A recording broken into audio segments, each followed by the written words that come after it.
स्वयं भुवस्य इह गुरो वंशो अयं विस्त्रात श्रुता। परीक्षित करने लगे, गुरुदेव आपने मैंने गुरुवंश की कथा सुनी। यत्र विश्वासरजाम सर्गो मनुना अन्वतस्वना। भगवान ने और क्या क्या लीलाएं करी। परीक्षित प्रफुल्लित हृदय हो गया। सुखदेव जी कहने लगे, परीक्षित भगवान की याद तो सब करते हैं, पर कब जब विपत्ति आती है, सुख में भगवान का नाम याद ही नहीं आता। और इतिहास देखना, भगवान जिस किसी को भी मिले हैं विपत्ति के समय में मिले हैं, क्योंकि विपत्ति में इनकी याद ज्यादा आती है। तभी तो कुंती ने मांगा था, विपदा में शाश्वत संतु तत्र तत्र जगत गुरु। हे प्रभु, मेरे जीवन में विपत्तियां आती रहे ताकि आपका स्मरण बना रहे।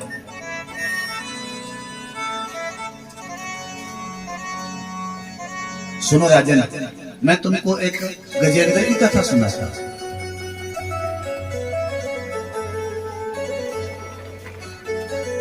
आशीत गिरिवरो राजन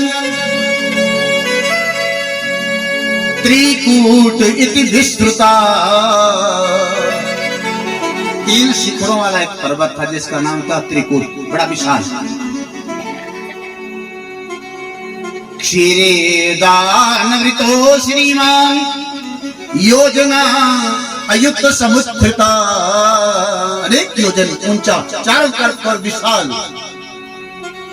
और इस पर्वत के चारों तरफ को बड़ा विशाल जंगल था। अनेक हिंसक प्राणी उस जंगल में रहा करते थे। एक बड़ी मंगलमयी गंगाएं थी, बड़ी गुफाएं थी। और ऐसी एक गुफा में परीक्षित एक हाथी रहता था। 10,000 हाथियों का बल था उसमें अकेले, और इसका बड़ा विस्तृत परिवार था।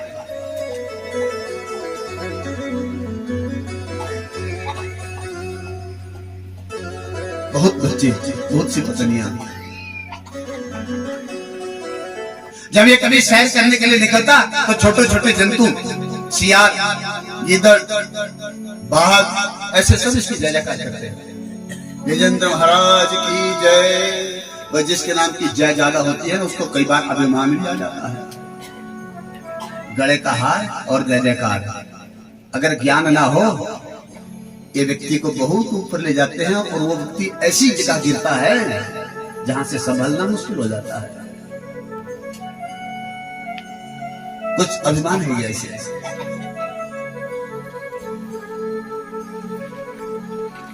निकलता जब शहर के लिए तो छोटे छोटे जंतुओं को कहता, मेरे राज्य में तुमको कोई कष्ट तो नहीं? अरे हम गजेंद्र हैं। अच्छा, इस त्रिकूट पर्वत की तलहटी पे एक सरोवर था। सरोवर क्या, सिंधु जैसा बड़ा विशाल सागर। अनेक कमल पुष्प विकसित हुए हैं, अनेक जंतु इसमें विहर कर रहे हैं। ग्रीष्म ऋतु का समय, एक दिन गजेंद्र के मन में स्नान करने की आई। परिवार से कहा, चलो बच्चों स्नान करने चलते हैं। इस सरोवर में रहता था एक ग्राह। गजेंद्रों की कथा, गजेंद्र की कथा हम सब की कथा है। हम गजेंद्र की तरह ऐसे भूले हैं काल को। मगरमच्छ काल का स्वरूप होता है। ये संसार रूपी सरोवर में काल रूपी मगरमच्छ रहता है, और सांसारिक क्रियाओं कलापों को पूर्ण करते करते कब ये काल हमको पांव से पकड़ ले इसका पता ही नहीं चलता। नीचे आ जाए।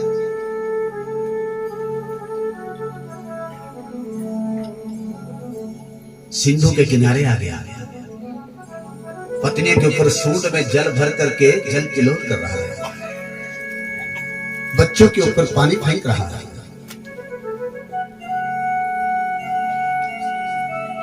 सबको स्नान करा चुका। फिर अपनी बारी आई। जब अपने स्नान कमर भर जल में चला गया, स्नान करने लगा। स्नान करते करते इसको यूं लगा मेरा पांव किसी जल जंतु ने पकड़ लिया। अहंकार था। नहाता रहा।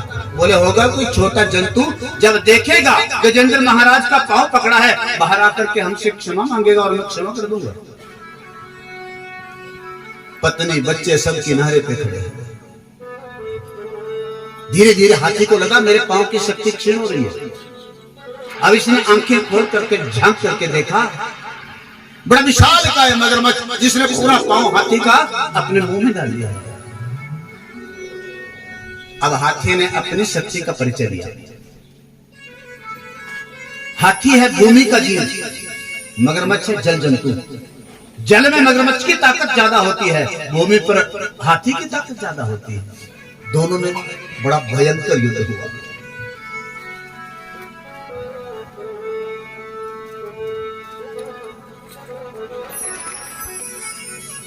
हाथी ने अपनी पूरी शक्ति का परिचय दिया, पर मगरमच्छ को बाहर नहीं ला सका। उल्टा मगरमच्छ इसको जल में और कमर से आगे नहीं गया। कातर दृष्टि से अपने पुत्रों की तरफ देखा, बोला पुत्रों मेरे जीवन में संकट आया, मगरमच्छ ने पांव पकड़ लिया, आओ मुझे खींचने का प्रयास करो। ये बेटे आए, सबने सूंड से सूंड मिलाई और अपने पिता को खींचने चले। नहीं ला सके। हमारे साथ भी ऐसा ही होता है। ऐसा असाध्य रोग लग जाता है, फिर सब प्रयास करते हैं कहां जाएं, अनेक जगह डोलते हैं, पर काल जब पकड़ता है तो छोड़ता नहीं। मेरे भाई बहन, इस प्रसंग से शिक्षा मिलती है, सदैव प्रभु का स्मरण करो।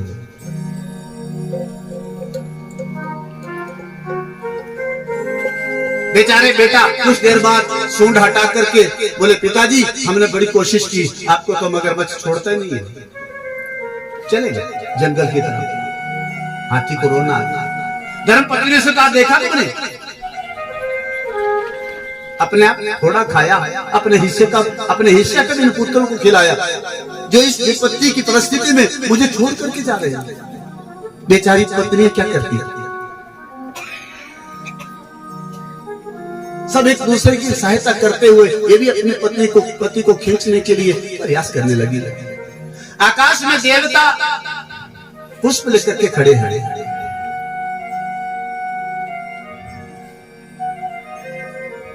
संध्या हो गई। पत्नियों ने भी सोचा अब ये बचने वाले नहीं हैं।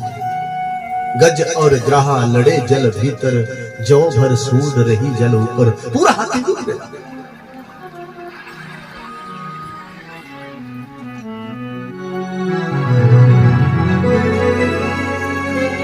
सूरदास जी के शब्दों में जरा सुनना। नीर पीवन हेतु गयो सिंधु के किनारे, सिंधु बीच बसत ग्राह, चरण लई पछाड़े।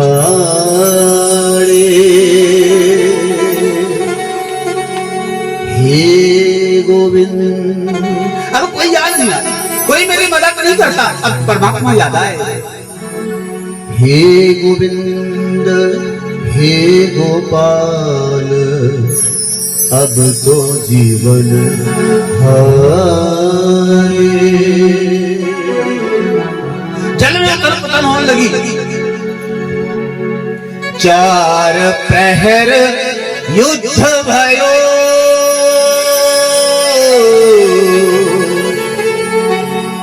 युद्ध भयो, युद्ध भयो।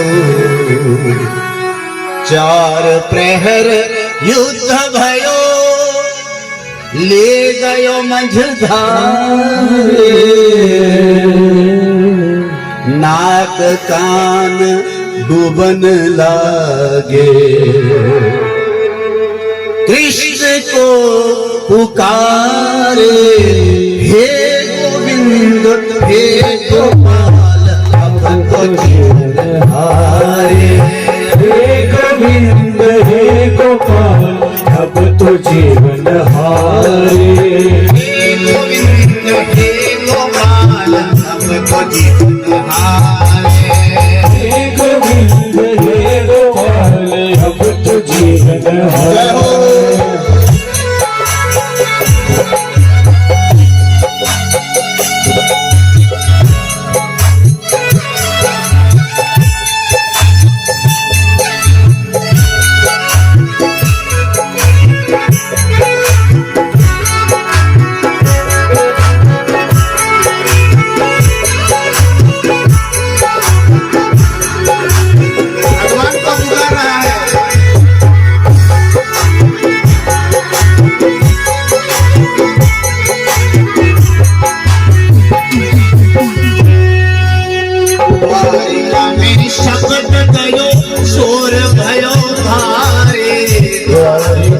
में शब्द पहुंच गए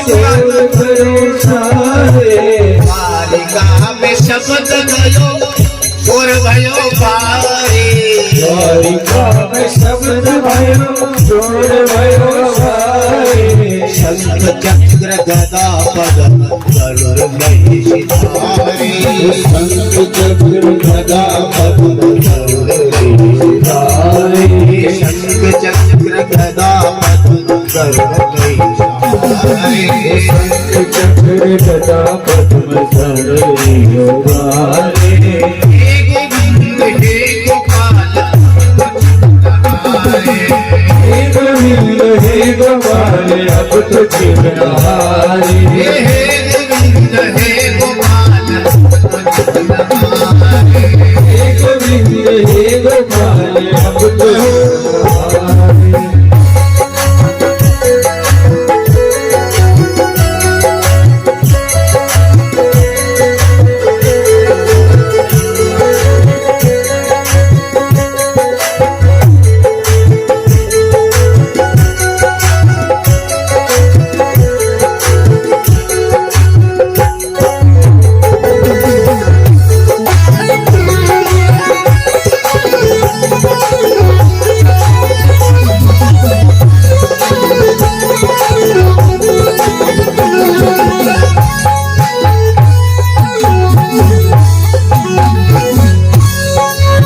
सूरदास के शब्दों ने सुने। सूर कहे श्याम सुनो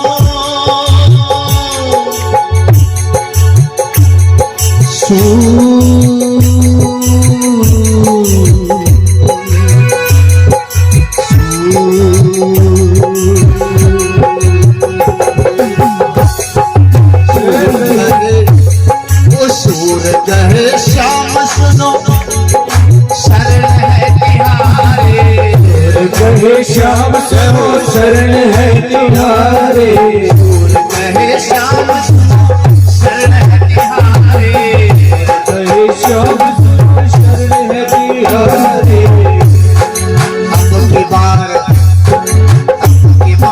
मार करो नंद के दुलारे पार पार करो नंद के दुलारे पार पार करो पार पार करो नंद के दुलारे हे गोविंद हे गोपाल हे गोविंद हे गोपाल अब तुझे दुलारे हे गोविंद हे गोपाल अब तो जीवन हारे हे गोविंद हे गोपाल अब तुझे दुलारे हे गोविंद हे गोपाल अब तो जीवन हारे हे गोविंद हे गोपाल हे गोविंद हे गोविंद हे गोपाल हे गोविंद हे गोपाल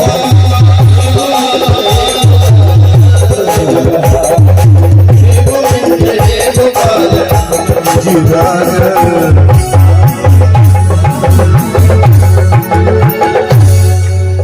गोविंद भगवान की जय सब छोड़ अब परमेश्वर याद आए।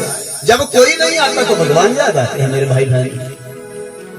भागवत में गजेंद्र स्तुति है बड़ी सुंदर 33 श्लोकों की। विपत्ति का समय आए तो इस स्तुति को श्रवण करो। अष्टम स्कंद है आरंभ में ये स्तुति कर रहा है पर नाम किसी का नहीं लिया। स्तुति बराबर एवं व्यवस्थितो बुद्धया समाधाय मनोहृदि जजाप परमं जाप्यं प्राग जन्म अनुशिक्षितम्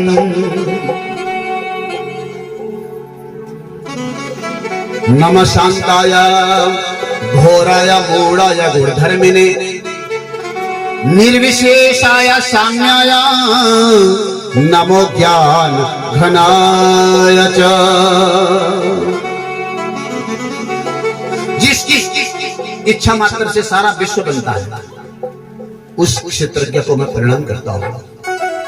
संस्कृत में इस लिंग को क्षेत्र कहते हैं और क्षेत्रज्ञ कहते हैं भगवान को। किसकी नाम नहीं लिया, जो सारे संसार को बनाता है, सारे संसार का पालन करता है, बस वो आए और मेरी रक्षा करे। आकाश में ब्रह्मा जी खड़े हैं, हनुमान जी खड़े हैं, शेरों वाली माता खड़ी है, भोले बाबा भी डमरू लेकर के खड़े। मेरा नाम लेता तो अभी जाकर के बचा देता इसको, नाम तो ले नहीं रहा। अरे नाम नहीं जानता था, कह देता बम बोले तो ही चला जाता, अभी निकाल देता बाहर। कोई नहीं आया। सुखदेव स्वामी कहते हैं परीक्षित, एवं गजेंद्र उपवर्णितम निर्विशेषम ब्रह्माद्यो विविध लिंग विधाभिमाना। ब्रह्मा जी देवता अभिमानी खड़े नैते यदोपस्विघात्मकत्वा तत्पर अखिल मरो हरिरा विलासी। पर मेरे गोविंद ने सोचा, जो किसी का नाम लेकर के नहीं बुलाता वो मेरा नाम लेता है, वो मुझे पुकारता है। गरुड़ से कहा, गरुड़ जीवन में संकट आ गया गजेंद्र के, चलो जल्दी करो। गरुड़ा आरूढ़ हुआ मेरे प्रभु, और आकाश मार्ग में जब गजेंद्र ने देखा मेरे भगवान आ रहे हैं, और भगवान ने देखा गजेंद्र पूरी तरह से डूब चुका है, तो गरुड़ तज करके दिया, गरुड़ को भी छोड़ दिया, तेरी गति कम है। गरुड़ के अभिमान को भी भगवान ने निर्मूलन किया, नीचे आया। हाथी को जब जल के ऊपर आ गया मेरे प्रभु, जल में परछाई हाथी को दिखाई पड़ी, तो एक कमल का पुष्प निकाला और कमलाकांत के चरणों में चढ़ा दिया। हे प्रभु, मैं कितना मूर्ख हूं, संसार के लोगों से सहारा मांगता रहा।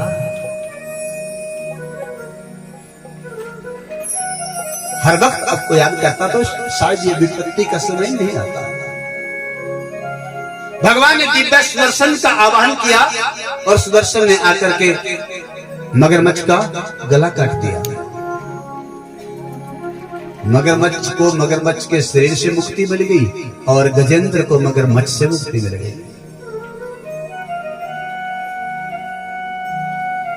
परीक्षित ने पूछा, गुरुदेव मेरी समझ में यह नहीं आया कि मुक्ति मगर को मिली है या गजेंद्र को मिली है।